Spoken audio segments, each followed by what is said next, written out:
talking a little bit about Olympic National Park. Its size is slightly smaller than Rhode Island, around 922,000 acres. And the trail that we're going to be talking around is the Staircase Rapids Loop Trail. This is located in the state of Washington. It was established June 29th, 1938. It has roughly, and this is as of 2020 numbers, 2.49 million visitors per year. So it's a heavily visited park. Yeah, in a non-COVID year, it gets over 3 million visitors. So it's a very popular park. It's in the top 10 every year. All right. I haven't been to the state of Washington for hiking, and I'm just dying to go. Yeah, I mean, it's they've got obviously Mount Rainier National Park and Olympic National Park are amazing. I've been to both. Mm-hmm. Highly recommend both parks. All right. So, yeah. Here are some fun facts about it that you might not have known when you visited. Now you'll know. There are 611 miles of trails in the park to explore. So a lot to go around. Yep. The Hoh Rainforest gets nearly 140 to 170 inches of precipitation every year. So the Hoh Rainforest is actually one of the few remaining temperate rainforests in the United States. Heavy rainfall and cool summers contribute to the rainforest's abundance of natural life, including grazing elk, massive conifers, and over 130 species of mosses, lichens, and other ferns.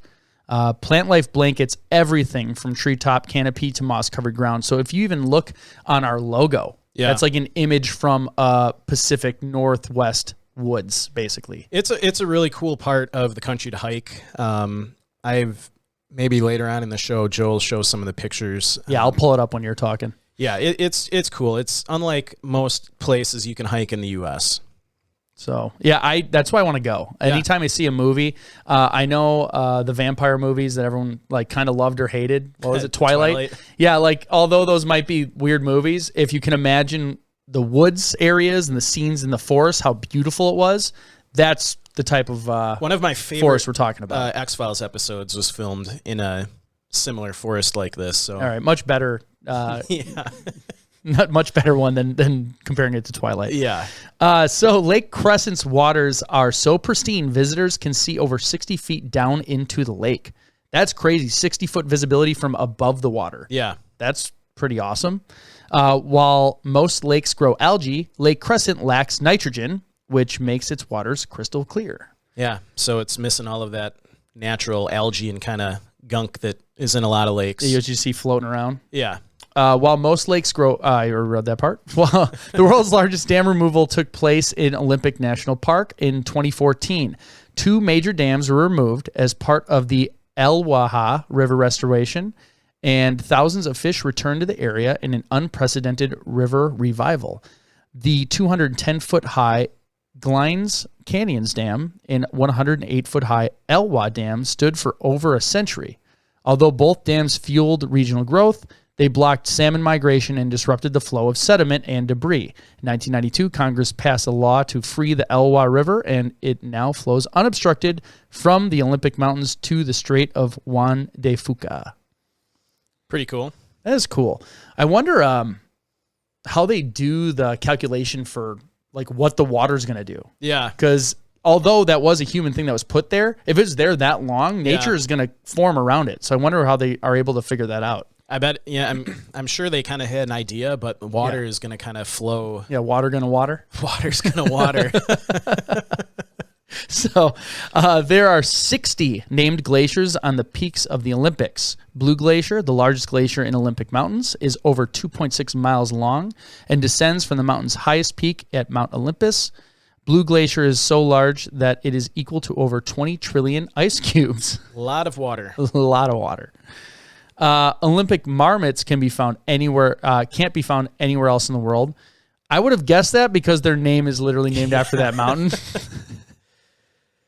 The park is home to banana slugs. I've never heard of these guys before. These are pretty funny looking. Named for their resemblance to bright yellow bananas, banana slugs serve as composters for the park. They are an important factor in the ecosystem since they consume organic debris and vegetation and disperse seeds. While predominantly yellow, they also range in color from green to brown and can grow up to 10 inches long. Although banana slugs are named after a fruit, it is not advisable to eat them because their stomachs can be filled with toxins. So do not go around eating the banana slugs. I'm looking this up real quick because I need reference. Yeah, throw it up on the screen. I will. They are like bright yellow. Oh, wow. Yeah. That is an interesting, gross thing. I wouldn't even think to eat that. Yeah, who would want to eat that? Hold on, I'm going to throw it up here real quick and make sure I switch that bad boy on.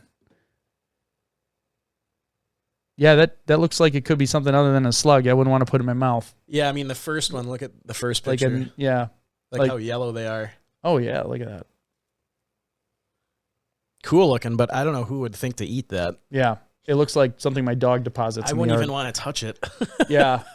So, all right, don't eat it. Yeah, don't eat the banana slugs. Yep. Okay.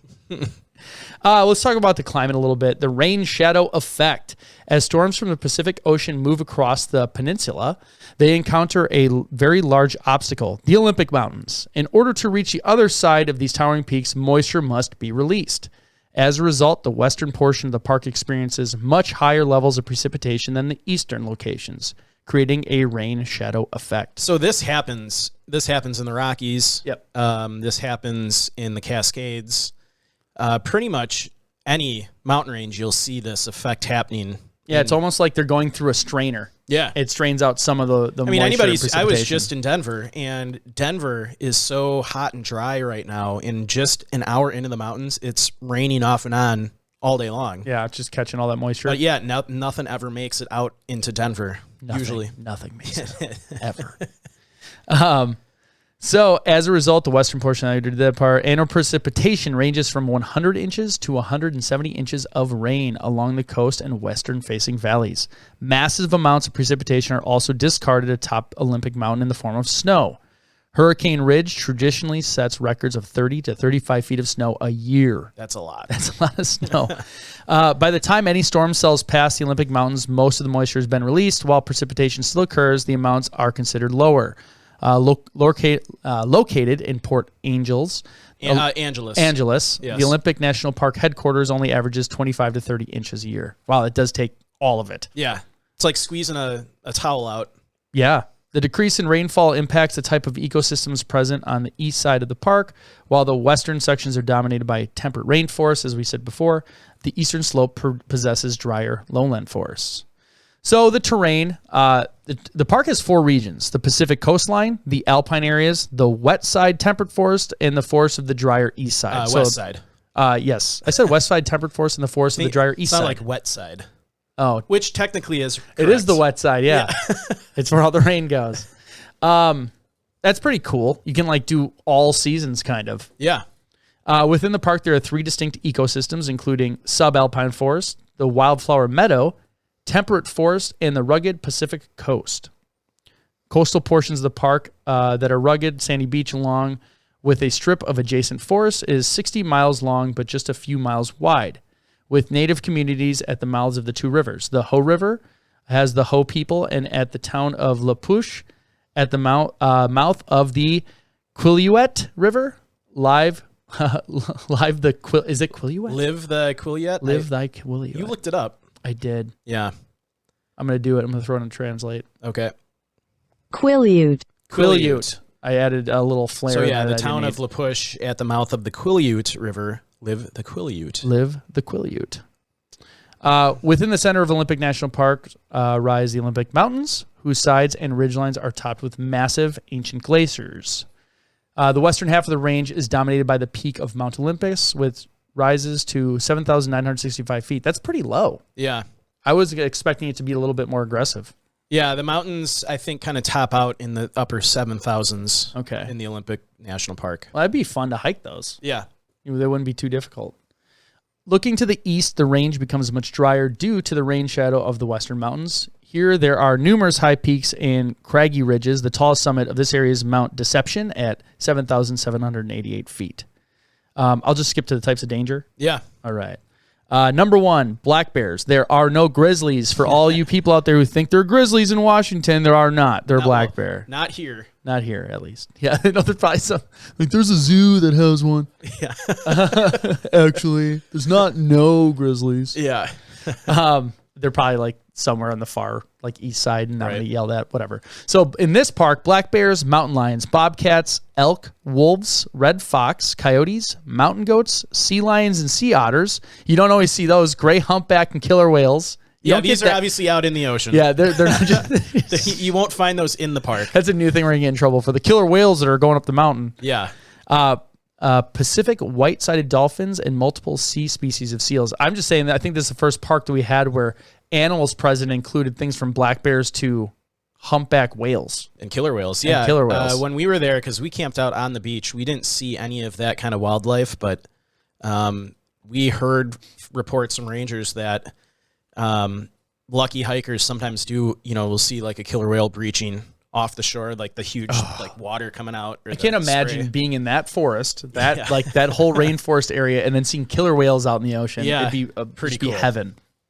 So the terrain, similar advice that we've given for other parks. So this one, without looking, I'm guessing is a little bit simpler.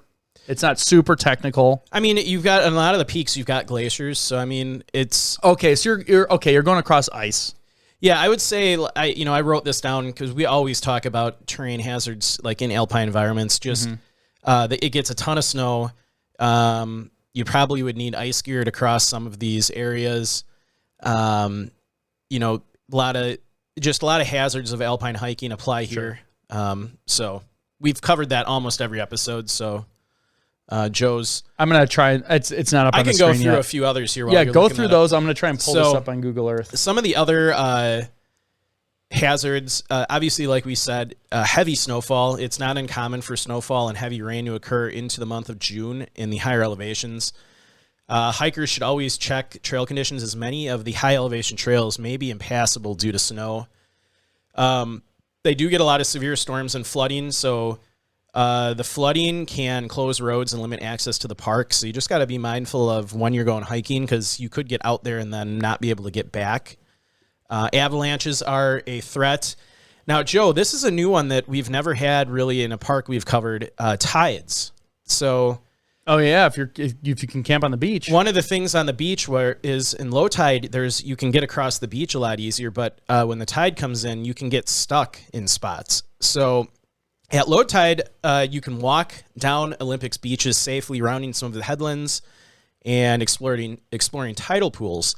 What a lot of hikers don't realize, though, is that high tide can make some of these headlands impassable, such as the Point of Arches in Shishi Beach or Hole in the Wall on Rialto Beach.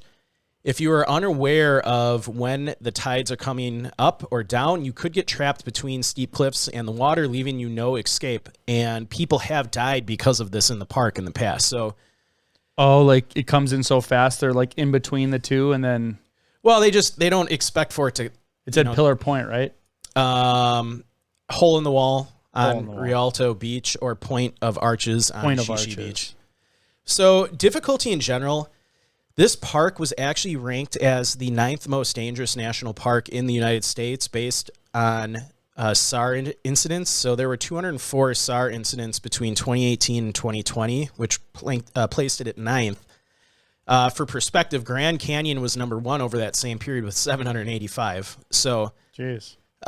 It's still, there's a lot of, I think there's just so many different ecosystems you can hike in. People might not be prepared for everything. So, well, I can see right here, Point of Arches. Look at this. Yeah. You know that like you can walk here probably when it's down. When the tide's low. Yeah. And if you get stuck in there, it's all rocks.